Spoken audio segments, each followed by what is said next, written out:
São dois livros. A Tábua de Sebes, é um livrinho bem pequenininho, atribuído a esse tal de Sebes, que é um daqueles personagens que povoam os diálogos platônicos que a gente acaba passando por cima, porque ele não dialoga muito. Ele diz, o Sebes estava ali também, certo? Era um dos colegas do Platão, e estão ali nos diálogos de Platão, um dos alunos de Sócrates, conhecido também como Sebes Tebano. Não foi ele que escreveu, mas nós atribuímos a ele. E é bonito que assim seja. O que está aqui pintado não foi a partir disto que foi escrito o livro. O que está pintado foi feito a partir do livro. E aí eu preciso do esforço de todo mundo para que nós imaginemos a cena.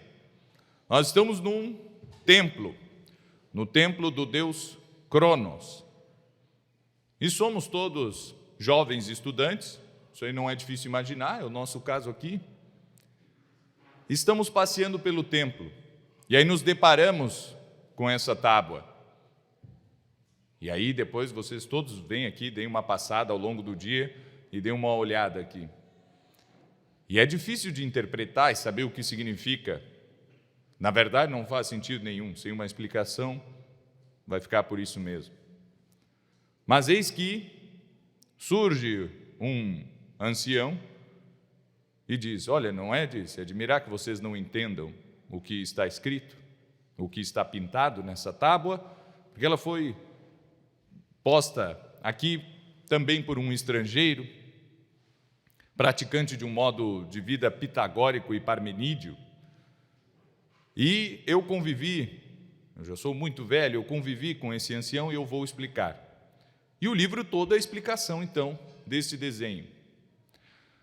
Tema principal da Tábua de Sebes e do nosso congresso, não só desse, mas de todos os outros, tema principal do que nós fazemos no Instituto Hugo de São Vítor, segundo o Sebes, ou seja lá quem tenha sido o autor, é a pseudopaideia,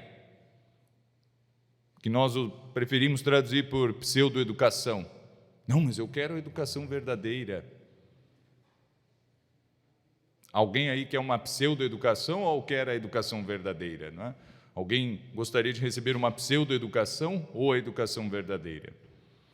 E a pseudoeducação não é a educação moderna, nem a educação que nós hoje recebemos na escola ou qualquer coisa assim. A pseudoeducação são as artes. Por acaso estão ali na outra pintura, já vou falar. E existe essa diferença entre uma pseudoeducação e a educação verdadeira. Os homens, ao entrar na vida, diz a tábua, demonstra a tábua, recebem a ordem do daimon, está lá no texto grego, em latim a gente traduziu por genius, e em português a gente pode dizer também gênio, mas gênio tem a mesma raiz de engenho. A gente não usa muito a palavra engenho, a gente prefere usar a palavra tirada dos evangelhos, na parábola dos talentos. A gente acaba dizendo talento, certo? Mas é engenho, né? A palavra latina mesmo, portuguesa, é engenho. E as pessoas que entram na vida, na Tábua de Sebes, elas recebem ordens do engenho. Olha, faça isso, isso, isso, e assim terás uma vida boa. Assim conseguirá cumprir com o propósito da tua existência. Porém, logo depois que passam pelo gênio, eles bebem do cálice de uma senhora muito bela, bem vestida, chamada falsidade, e assim entram na vida, com a ordem do gênio, mas confundidos entorpecidos pela bebida que a falsidade lhes dá. E ficam à mercê da fortuna, que é cega, surda e louca, e fica andando em cima de uma esfera, assim, né, como um artista de circo. E o que a fortuna faz? Ela pega de uns e dá para outros, depois volta a roubar daqueles e fica entregando para os outros e tal, e as pessoas ficam à mercê da fortuna. Qual é a única forma de sair do recinto da fortuna, que é o primeiro recinto da vida. Na tábua nós temos 3 recintos. A única forma de sair do recinto, do primeiro recinto, é através da pseudoeducação. E há um esforço necessário,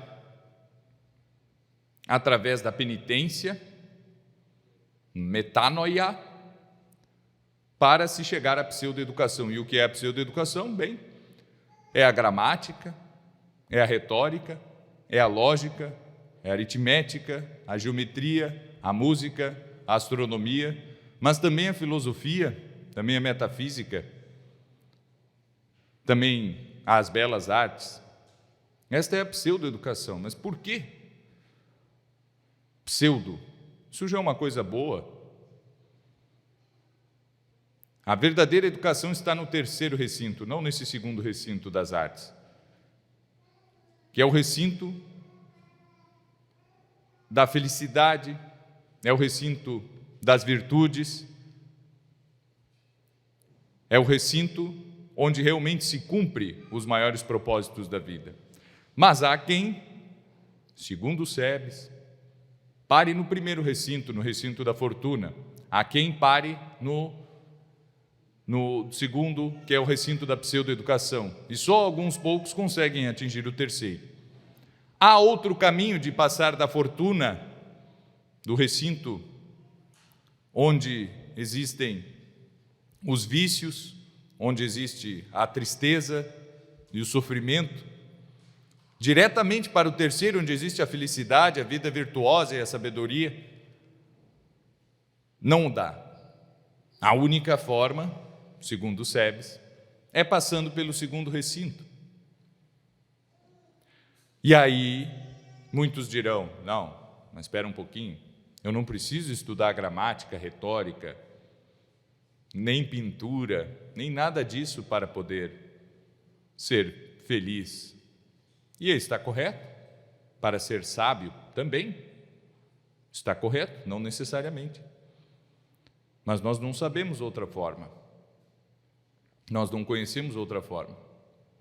O que nos leva a querer educar o maior número de pessoas, o que fez com que, por exemplo, a Igreja Católica e depois praticamente todas as grandes denominações protestantes buscassem educar centenas de milhares de pessoas ao longo dos séculos, é algo interno que diz assim, olha, não dá, isso aqui tem que saber, isso aqui tem que ser sabido, isso aqui é ser humano, isso aqui é o que tem que ser buscado. O que é isso aqui? Ler, escrever, fazer contas, olhar para o céu, saber se vai chover ou se vai fazer sol. Coisas bastante simples. E essa é a única forma, a partir dessa contemplação das coisas naturais, a partir da simbolização, da significação de tudo aquilo que existe ao nosso entorno, aí nós podemos passar para o terceiro recinto da Tábua de Sebes, que eu acho que vocês já notaram, é um texto pagão, ele não tem nada de cristão, por mais que ele tenha, nós conseguimos mais ou menos rastrear que ele tenha sido escrito no século III, depois de Cristo, né? Ele traz essa alegoria para tratar mais ou menos de 3 posturas diante da vida. Há aqueles que se contentam com o que recebem da fortuna, há aqueles que buscam entender o porquê do seu sofrimento no recinto da fortuna e passam para o segundo recinto, que é o recinto de quem procura entender. E no primeiro recinto, nós aqui não corremos o risco de estarmos perdidos, porque nós, poxa vida, acordamos muito cedo, viajamos, né? A maioria de vocês não é aqui de Porto Alegre, certo? Nem mesmo do Rio Grande do Sul. Viajamos, gastamos dinheiro para chegarmos aqui com o intuito de entender um pouco mais sobre as coisas, certo? Assistir às palestras com os professores, conversar uns com os outros. E o perigo todo é ficarmos aqui nesse segundo recinto. Olha só, eu estudo artes liberais, estou fazendo curso de latim, faço curso de filosofia, leio muita literatura, e considerarmos que isso realmente já seja a própria felicidade e o fim mesmo das coisas todas. Essa é a pseudo-educação. É a educação que vai nos dar possibilidade de compreender, por analogia, o que realmente seja a verdadeira paideia. É difícil chamar de educação paideia, né? O Cícero traduziu como humanitas, aquilo que é próprio do ser humano. Como, por exemplo, a educação, que é bastante próprio do ser humano. A gente confunde hoje em dia humanitas, humanas, ciências humanas. E eu digo, bom, fazer uma equação do segundo grau é uma ciência humana, porque não tem nada mais humano do que fazer cálculo infinitesimal. Não tem nada mais humano do que ligações de carbono. Não tem nada mais humano do que a mecânica de Newton. Não pode ser, essas coisas não podem ser separadas, não é? Isso tudo é humano. E bem, não fiquemos presos no recinto da pseudoeducação, nesse recinto intermediário, achando que já ganhamos tudo. O objetivo é muito mais nobre que esse. O negócio é o terceiro recinto, o recinto da felicidade, o recinto da sabedoria, o recinto de uma vida realmente boa, e não um reflexo da bondade, que é o que nós temos quando estudamos. Mas eu repito, há outra forma de chegarmos no terceiro recinto, segundo o SEBS? Não há. Por mais que ele seja pseudo. A gente, quando vê alguma coisa que não é verdadeiro, a gente evita, não é? Mas não é assim. A pseudoeducação é o meio pelo qual nós ascenderemos à verdadeira paideia. Bem, essa é uma das imagens que nós temos aqui. E a outra é de um outro livro, de Marciano Capella, que por acaso é o manual que nós encontramos mais cópias durante toda a Idade Média, não é? Pelo menos que nos sobraram. Então, quase toda a Europa, onde houve escolas, havia cópias de Marciano Capella, um autor pagão também, talvez o último dos pagãos, porque ele é contemporâneo de Boécio, né? O Boécio é o último dos romanos. E Marciano Capella, sendo pagão, e pela sua obra a gente vê que ele não tem quase nem notícia mesmo do cristianismo, ou se tivesse notícia, era só notícia mesmo, não conhecia nada. Ele escreve como um Ovídio, como um Horácio, para não dizer, talvez, até como um Hesíodo. E ele nos conta a história, não é? Antes de começar com seus 7 livros sobre cada uma das artes liberais, ele conta uma história de como o amor à palavra, o amor à ciência, o amor às letras, o amor à paideia, o amor ao logos, o amor ao conhecimento em si, à razão, à ordem, acabou se divinizando e se tornando mais um dos deuses olímpicos, e passa a fazer parte da corte de Júpiter. Então, uma criação humana. Essa história de poesia pode ter uma inspiração das musas, e tem a inspiração das musas, mas é uma criação humana. Não as artes em si, que sempre são atribuídas a alguma divindade no paganismo, mas o amor por essas artes, pelas artes liberais, é algo totalmente humano. E como eu faço para que um plebeu,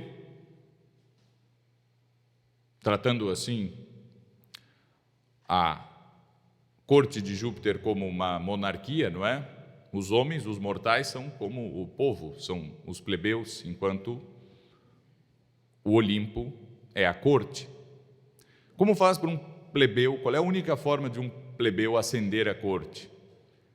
É um casamento com um nobre. Então Mercúrio já estava na idade de casar e ele procura entre as divindades, né, qual seria a melhor para que ele se casasse.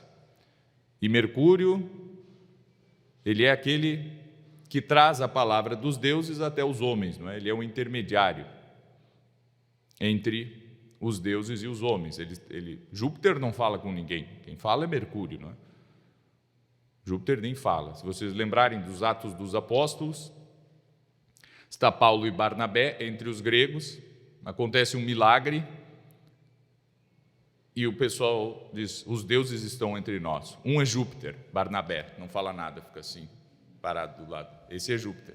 E o outro que não cala a boca é Mercúrio, né? Porque Mercúrio é que fala muito, certo? E começam já a querer fazer sacrifícios para eles e tal ali, né? Muito bem, já. Mercúrio, Hermes, certo? É esse intermediário entre os deuses e os homens. E aí, depois de uma longa jornada, Mercúrio acaba escolhendo filologia, que está na Terra, né? Uma personificação desse amor que os homens têm pelo conhecimento. Mas é claro que uma noiva precisa de um dote, né? Ninguém chega assim para o casamento de mãos abanando, certo? E qual é o dote que filologia traz consigo? São 7 damas de companhia que vêm junto com ela para esse casamento e que sustentam esse amor que os homens têm pelos estudos, que os homens têm pela paideia. E que no caso, e aí vocês podem ver ali, nós temos, na ordem que Marciano Capella estabeleceu dos seus livros, a gramática, a dialética. Está com um escorpião na mão, né? É muito bonito essa imagem que está. Ainda fui ontem à noite conferir exatamente, né? No Marciano Capella, o escorpião ele é um animal dialético, né? Ele é um silogismo em si mesmo. Ele tem 2 garras aqui na frente e vem por trás um ferrão, certo? Ele já é um silogismo. Então está ali sempre com o escorpião. A gramática tem um papel na mão, né? A gramática adora papel. A retórica é só uma folhinha, não é um rolo comprido assim. É só uma folhinha. A aritmética tem movimento ali na pintura da mão, ela está contando, certo? E tem um arco, né? O arco porque é o sol, não é? E o sol tem raios, tem flechas. E quem faz quem é o deus do sol, que conduz o sol, é Apolo. Apolo é o frecheiro infalível. E depois nós temos a geometria, a astronomia e a música, por último, certo?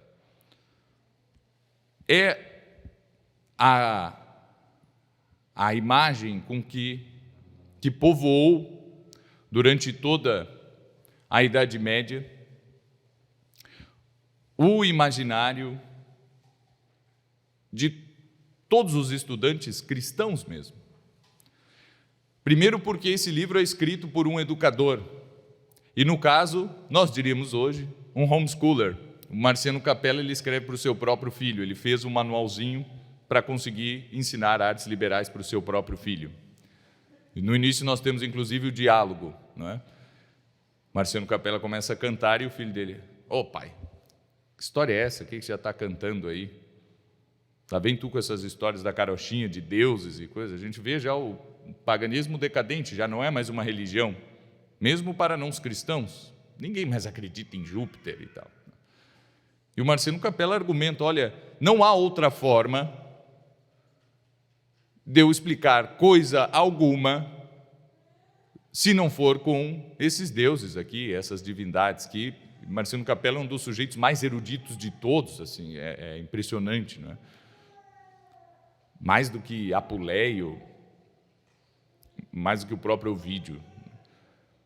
E ele consegue, a partir daí, certo, criar imagens infinitas que sirvam de matéria mesmo para a nossa própria meditação sobre, primeiramente, o porquê de se estudar e de se aprender essas coisas todas.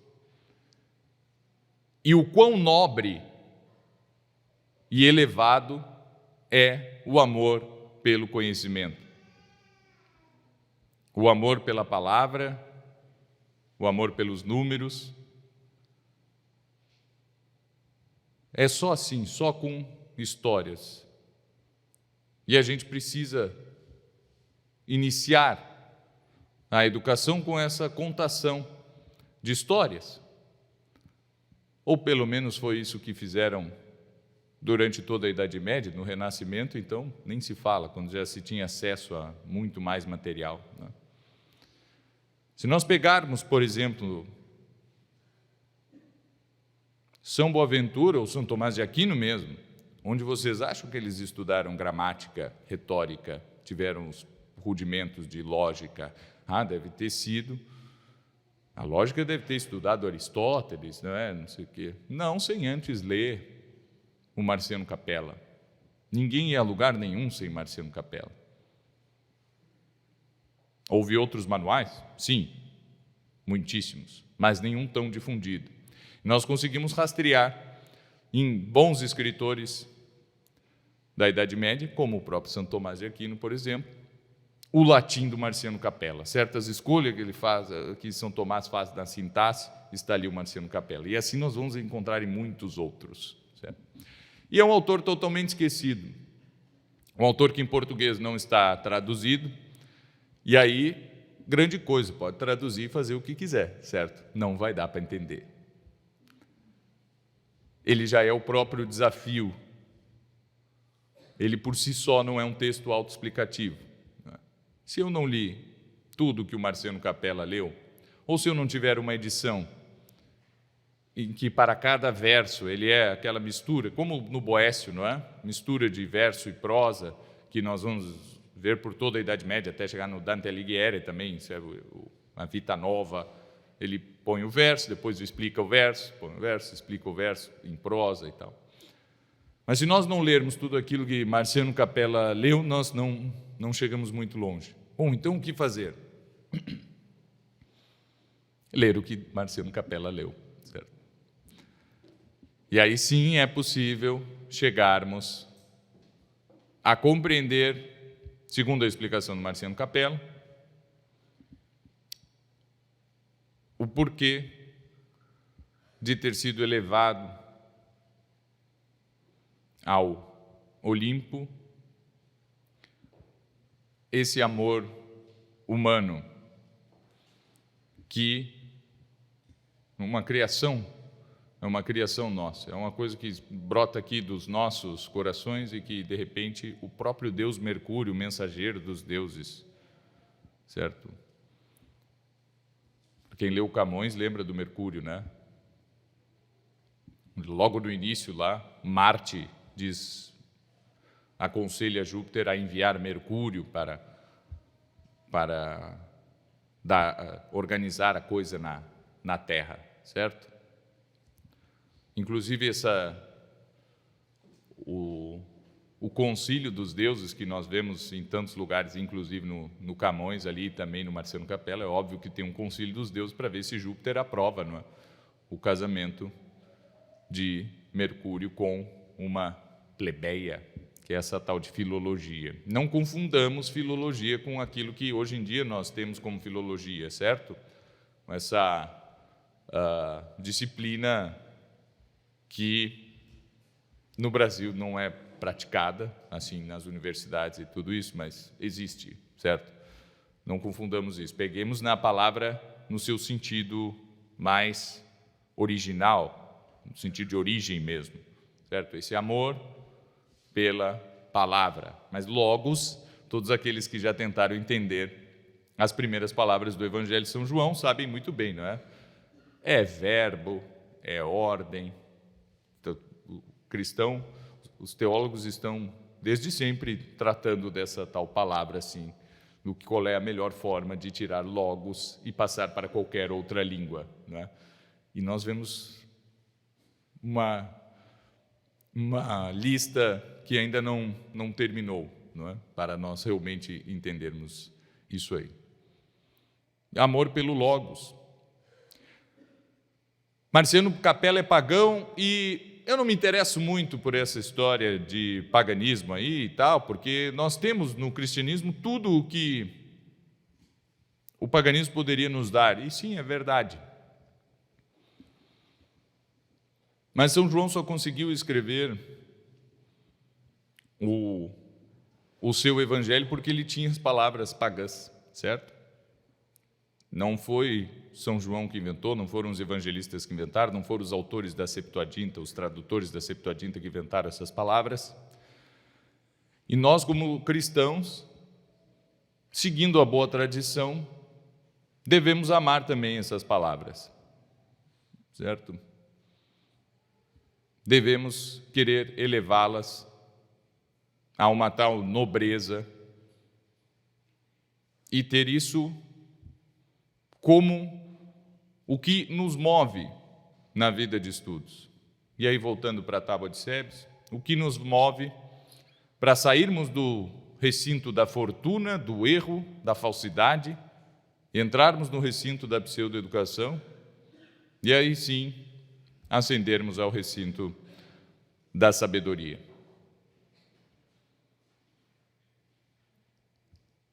Amemos, assim como Mercúrio, tenhamos uma relação íntima de amor para com a palavra, porque não há outro caminho, segundo o Sebes. Tudo isso aqui que eu disse é de forma alegórica, não sou teólogo, não sou moralista, isso aqui tudo é literatura.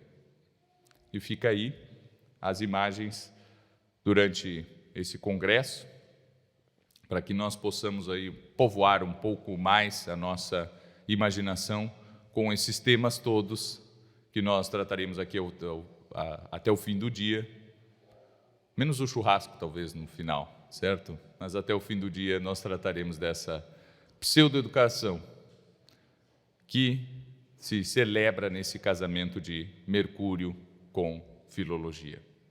Muito obrigado.